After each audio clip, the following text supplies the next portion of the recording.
পৰা অৰুণোদয় পৰিয়ালে যেতিয়া গেছ কিনিব গেছৰ সাবসিডিও আমি 250 টকা আপোনালোকৰ বেংক একাউণ্টত সোমাই দিম তাৰ মানে আমি কতো ৰখি নাযাওঁ আগবাঢ়ি গৈ থাকো তেনেকে আজি আমি আপোনালোকক 10,000 দিলো 25,000ৰ প্লেনিং আমি আৰম্ভ কৰিয়ে দিলো যে এতিয়া কংগ্ৰেছে মিঠাতেলত লৈ মুখ জুকায় একদিন মিঠাতেল নোহোৱাকৈ দালিখন খাওকচোন ইহঁতে একদিন মিঠাতেল নোহোৱাকৈ চব্জি এখন খাওকচোন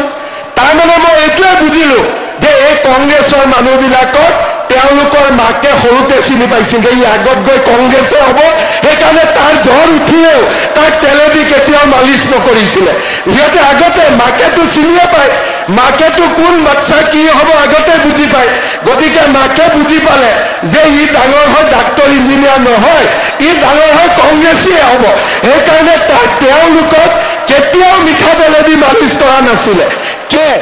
আমি 10,000 টকাতেই আপোনালোকৰ প্ৰতি থকা আমাৰ দায়িত্ব সামৰণি মাৰিম মোৰ স্পষ্ট কথা আমি আপোনালোকক প্ৰথম পৰ্যায়ত 10,000 টকা দিম দ্বিতীয় পৰ্যায়ত আমি আপোনালোকক 25,000 টকা দিম আৰু তৃতীয় পৰ্যায়ত আমি আপোনালোকক 50,000 টকাকৈ আমি আপোনালোকক আগবঢ়াম আমি কেনেকৈ পাম 25,000 টকা আমি কেনেকৈ পাম 50,000 টকা আমি কেনেকৈ পাম টকাটো মই মোৰ হাজবেণ্ডৰ বা স্বামীৰ ব্যৱসায়ত খৰচ কৰিছো মানে মই তিনিটা ৰাস্তা আপোনালোকক দেখুৱাইছো প্ৰথম গ্ৰুপৰ জৰিয়তে দ্বিতীয় নিজে আৰু তৃতীয় হল মোৰ স্বামীৰ ব্যৱসায়ত এই 10,000 টকাটো আমি খৰচ কৰিলো কাৰণ আমি বিশ্বাস কৰো যে এখন ঘৰ স্বামী আৰু স্ত্ৰীৰ সহযোগতহে এখন ঘৰ আগবাঢ়ি যাব পাৰে শ্ৰদ্ধাৰ আই মাতৃসকল এই 10,000 টকাৰ ভাল খৰচ হোৱাৰ লগে লগে 1 নম্বৰ 2 নম্বৰ 3 নম্বৰ যিটো ৰাস্তা দিয়ে যাওক কিয় এই কামখিনি আপোনালোকে কৰাৰ পিছত চৰকাৰে অহা বছৰ আপোনালোকক 25,000 টকাৰ ব্যৱস্থা কৰি দিব তাৰ পিছত 25,000 টকাৰো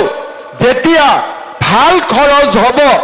আমি আপোনালোকক 50,000 টকালৈকে আমি আপোনালোকক আগবঢ়াই লৈ যাম এইটোৱে হৈছে আমাৰ কথা খালি এটাই মাত্ৰ আমাৰ চৰ্ত আছে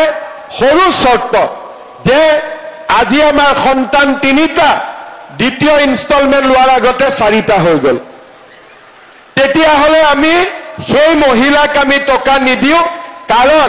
আমি বিচাৰো যে মহিলাজনীয়ে বাচ্চাৰ যত্ন লওক এইবিলাক কামত ঘূৰি ফুৰিলে বাচ্চাৰ পঢ়া শুনা ক্ষতিগ্ৰস্ত হ'ব আৰু সেই কাৰণে আমি বিচাৰিম যে আমাৰ লাখপতি বাইদেউ যিসকলে হ'ব খুজিছে 3টা সন্তানতে আপোনালোক আবদ্ধ হৈ থাকক মানুহে 2টা বুলি কয় কিন্তু আমি সংখ্যাটো কমি আহি আছো কাৰণে মই 3টা কৈ দিছো হয় না নহয় আমাৰ নগাঁৱতো আমি বেছিকৈ গম পাওঁ যে আমি লাহে লাহে কমি নোহোৱাই হৈ যাব ওলাইছো সেই কাৰণে আমাৰ কৰবাত নহয় কৰবাত 2টাৰ জায়গাত আমি 3টা যাব লাগিব গতিকে 3টালৈকে আপত্তি নাই কিন্তু 4টা হলে 2টা কাম আমি একেলগে চলাব নোৱাৰো কাৰণ লৰা ছোৱালীক যদি এই পৃথিৱীলৈ আমি আনো পঢ়া শুনা কৰোৱাটো মাতৃ সমাজৰ এটা ডাঙৰ দায়িত্ব শ্ৰদ্ধাৰ আই মাতৃসকল আমি যিবিলাক কথা দিছিলো ইলেকশ্যনৰ সময়ত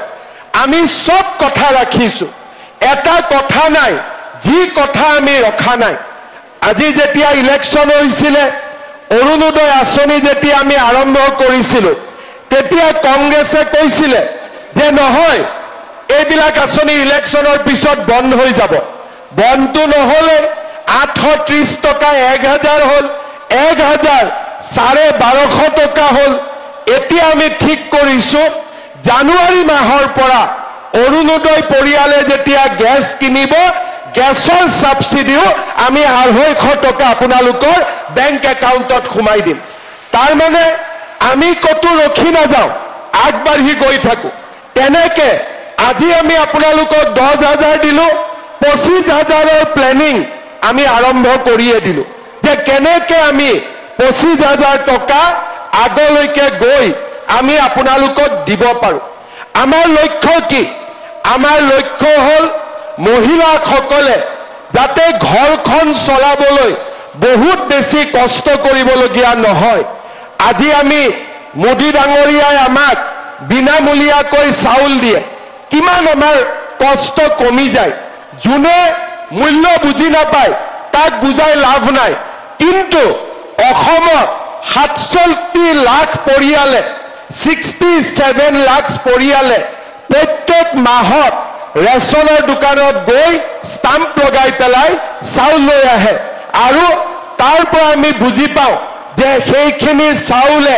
পৰিয়ালটোক কিমান সহায় কৰে 10 তাৰিখৰ দিনটোৰ কাৰণে ৰখি থাকে যে মোৰ অৰুণোদয় এই মাহত সোমাল নে নাই সোমোৱা এতিয়া আমি নৱেম্বৰ মাহৰ পৰা আপোনালোকক দালি নিমখ আৰু চেনিও আমি কম দামত দিয়া আৰম্ভ কৰিম কংগ্ৰেছে কৈছে যে আমি বোলে কিবা হিতাধিকাৰী নিৰ্বাচন কৰিছো ঠিক আছে আমি যদি হিতাধিকাৰীয়ে কৰিছো কংগ্ৰেছৰ মানুহবিলাকে কিয় অৰুণোদয় এপ্লাই কৰে কংগ্ৰেছৰ মানুহবিলাকে কিয় মাহত বিনামূলীয়া চাউল লয় তাৰ জবাবটো দিয়ক কংগ্ৰেছৰ মানুহবিলাকে কিয় অৰুণোদয় লৈ আছে কংগ্ৰেছৰ মানুহবিলাকে কিয় বিনামূলীয়া চাউল লৈ আছে আৰু এই কংগ্ৰেছৰ মানুহবিলাকে দালি নিমখ চেনি কিনিবৰ কাৰণে লাইনত থিয় হ'ব নিশ্চিত হৈ থাকক তাৰ মানে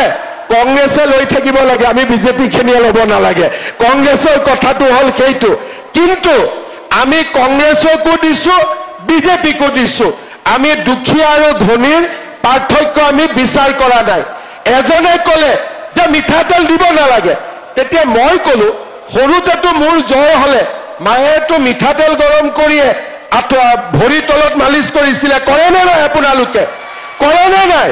তাৰ মানে কংগ্ৰেছে মাকৰ মৰমো বুজি নাপায় সব বাচ্চাক যেতিয়া বাচ্চাৰ বেমাৰ হয় আপোনালোকে গৰম মিঠাতেলে বাচ্চাক মালিচ কৰে নে নকৰে মোক আপোনালোকে কওক কৰে নে নকৰে এতিয়া কংগ্ৰেছে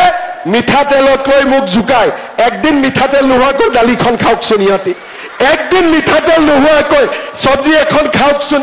তাৰমানে মই এইটোৱে বুজিলো যে এই কংগ্ৰেছৰ মানুহবিলাকক তেওঁলোকৰ মাকে সৰুতে চিনি পাইছিল যে ই আগত গৈ কংগ্ৰেছে হ'ব সেইকাৰণে তাৰ জ্বৰ উঠিলেও তাক তেলেদি কেতিয়াও মালিচ নকৰিছিলে সিহঁতে আগতে মাকেতো চিনিয়ে পায় মাকেতো কোন বাচ্চা কি হ'ব আগতে বুজি পায় গতিকে মাকে বুজি পালে যে ই ডাঙৰ হয় ডাক্তৰ ইঞ্জিনিয়াৰ নহয় ই ডাঙৰ হয় কংগ্ৰেছীয়ে হ'ব সেইকাৰণে তেওঁলোকক কেতিয়াও মিঠাতেলেদি মালিচ কৰা নাছিলে কিন্তু মই বুজি পাওঁ মিঠাতেলে হ'ল আটাইতকৈ মাক আৰু পুতেকৰ মাজত মমতাৰ আটাইতকৈ ডাঙৰ প্ৰতীকে হ'ল মিঠাতেল আৰু সেইকাৰণে